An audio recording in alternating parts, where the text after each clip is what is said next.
Hello everyone. जैसा कि आज आप लोगों का डीआरडीओ सिस्टम का एग्ज़ाम जो है 16 मार्च का फर्स्ट शिफ्ट का समाप्त हो गया है।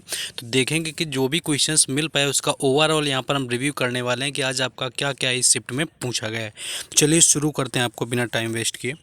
पहला जो क्वेश्चन आपका आया हुआ था, ये पूछा गया था कि पास्कल किसका एसआई यूनिट है, या तो आपका इस तरह से पूछा गया था कि दाब का एसआई मात्रक क्या होता है, या फिर आपको वहाँ पर दिया होगा कि पास्कल इनमें से किसका आपका मात्रक है। तो पास्कल की अगर बात करें तो दाब का जो एसआई यूनिट होता है आपका न्यूटन प्रति वर्ग मीटर होता है, जिसे पास्कल कहा जाता है और इसे पी ए के रूप में आपका दर्शाया जाता है। तो न्यूटन पर आपका वर्ग यानी कि न्यूटन प्रति वर्ग मीटर जो आपका होता है वो यहाँ पर आपका बल का मात्रक होता है। क्योंकि बल की बात करें आपका, तो यहाँ दाब की बात करें तो जो दाब होता है आपका बल अपॉन यहाँ पर क्षेत्रफल होता है। तो बल की आपकी यहाँ पर न्यूटन हो जाता है, और क्षेत्रफल की बात करें तो आपका न्यूटन पर मीटर स्क्वायर हो जाता है। अगर बात करें तो न्यूटन पर मीटर स्क्वायर भी हो जाता है, जिसे कि पास्कल कहा जाता है। तो पास्कल एसआई यूनिट आपका पूछा गया था, तो यहाँ पर दाब बिल्कुल राइट आंसर था।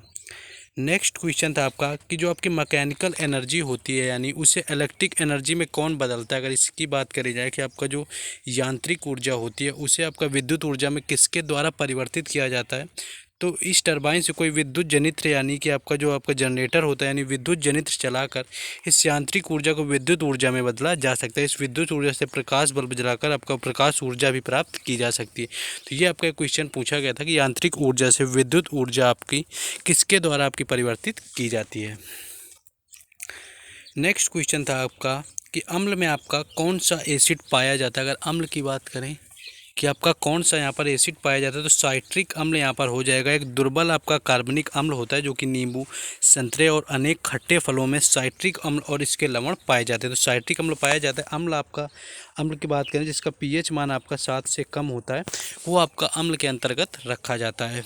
तो ये आपका अम्ल से रिलेटेड क्वेश्चन पूछा गया था। बाकी अगर थोड़ा सा भी किसी क्वेश्चन में चेंज है तो जिनका एग्जाम था आज आपका फर्स्ट शिफ्ट में, वो उन क्वेश्चंस को कमेंट बॉक्स में ज़रूर बता देगा। नेक्स्ट क्वेश्चन देखेंगे, लेकिन उससे पहले जिन लोगों ने अभी तक वीडियो को लाइक और चैनल को सब्सक्राइब नहीं किया तो सबसे पहले उन लोगों को वीडियो को लाइक कर देना और चैनल को सब्सक्राइब कर लेना है। क्योंकि यहाँ पर आपको हर एग्ज़ाम से रिलेटेड एनालिसिस मिलता है और उससे रिलेटेड यहाँ पर प्लेलिस्ट भी बना दी जाती है। तो आप सभी लोगों को वीडियो को लाइक और चैनल को ज़रूर सब्सक्राइब करना है। बाकी व्हाट्सएप ग्रुप और टेलीग्राम चैनल दोनों का लिंक डिस्क्रिप्शन में दे दिया गया है, तो वहाँ से आपको जुड़ जाना है। चलिए क्वेश्चन में आते हैं।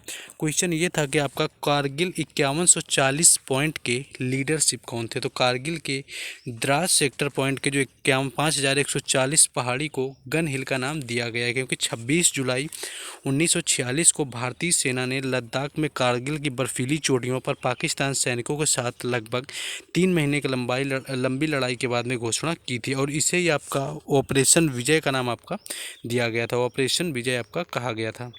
नेक्स्ट क्वेश्चन थी आपका आया हुआ था क्वेश्चन कि विश्व बैंक की जो है स्थापना कब हुई थी। अगर विश्व बैंक की बात करें तो ब्रेटन वुड्स सम्मेलन, जिसे आधिकारिक तौर पर संयुक्त राष्ट्र मौद्रिक और वित्तीय सम्मेलन के रूप में जाना जाता है, Bretton Woods new Hampshire में 1 जुलाई से 22 जुलाई 1944 तक मिले, और 44 देशों के प्रतिनिधियों का एक समूह था जो द्वितीय विश्व युद्ध के समापन के बाद अंतर्राष्ट्रीय वित्तीय और मौद्रिक आदेश के नियमों की श्रृंखला पर आपके सहमत हुए थे। तो 1944 में आपके विश्व बैंक की स्थापना की गई थी यहाँ पर।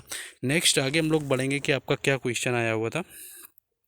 ये क्वेश्चन था कि आपका कि इकोनॉमिक्स में यानी कि आपके अर्थशास्त्र का नोबेल पुरस्कार कब आपका शामिल किया गया था। किस वर्ष आपका अर्थशास्त्र से संबंधित नोबेल पुरस्कार संबंधित आपका उसमें जोड़ा गया था।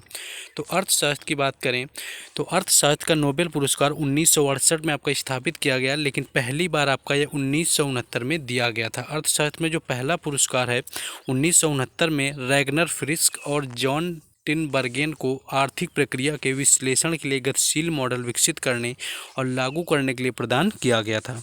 आगे इसके बारे में बात करें तो जो आपका यहाँ पर अल्फ्रेड नोबेल एक स्वीडिश रसायन इंजीनियर और उद्योगपति थे जो डायनामाइट के आविष्कार के लिए सबसे प्रसिद्ध थे। और मलाला यूसुफजई जो आपके थे, जो कि सबसे कम उम्र में नोबेल पुरस्कार पाने वाले सबसे कम उम्र के व्यक्ति बन गए हैं। तो मलाला यूसुफजई को 17 वर्ष की उम्र में यहाँ पर नोबेल पुरस्कार मिल गया था। आगे हम लोग देखेंगे इससे रिलेटेड थोड़ा रविंद्रनाथ टैगोर आपके पहले थे जिन्हें कि आपका नोबेल पुरस्कार यहाँ पर आपका सम्मानित किया गया था। बाकी आपका यहाँ पर बात करें तो आपका जॉन बी गुटनबर्ग को 97 वर्ष की आयु में रसायन विज्ञान में आपका प्राप्त करने के लिए सबसे ज़्यादा उम्र के आपके व्यक्ति रहे हैं।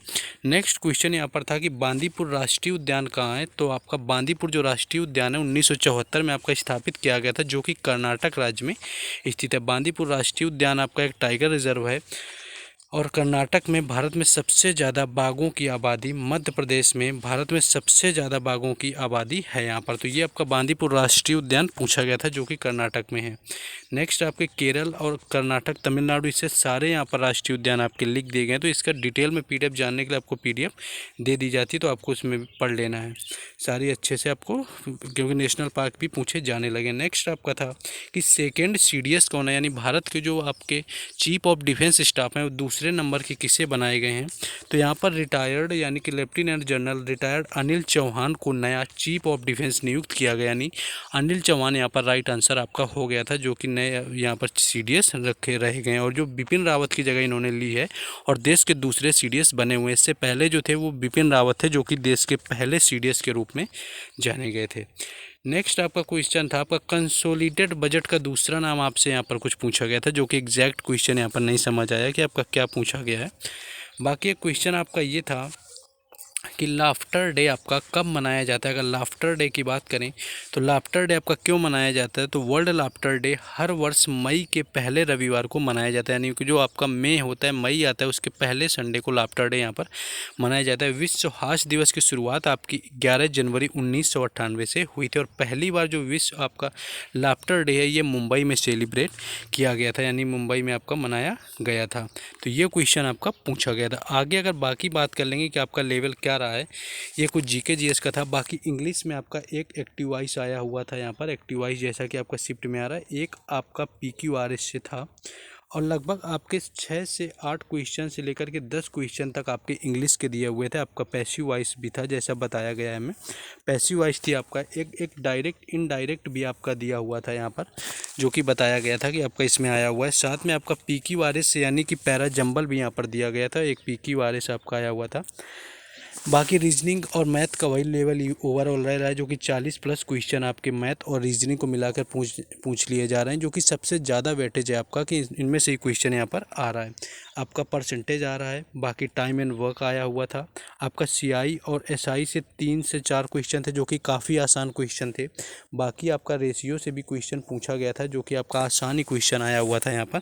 बाकी रीजनिंग की ओवरऑल बात करें तो रीजनिंग में आपका ब्लड रिलेशन आया हुआ था, कोडिंग डिकोडिंग आई हुई थी, ये सारी चीज़ें थी। बाकी आपका इंग्लिश में आपका एक एंटोनिम हाँ पूछा गया था, इंग्लिश में आपका एंटोनिम पूछ लिया गया था।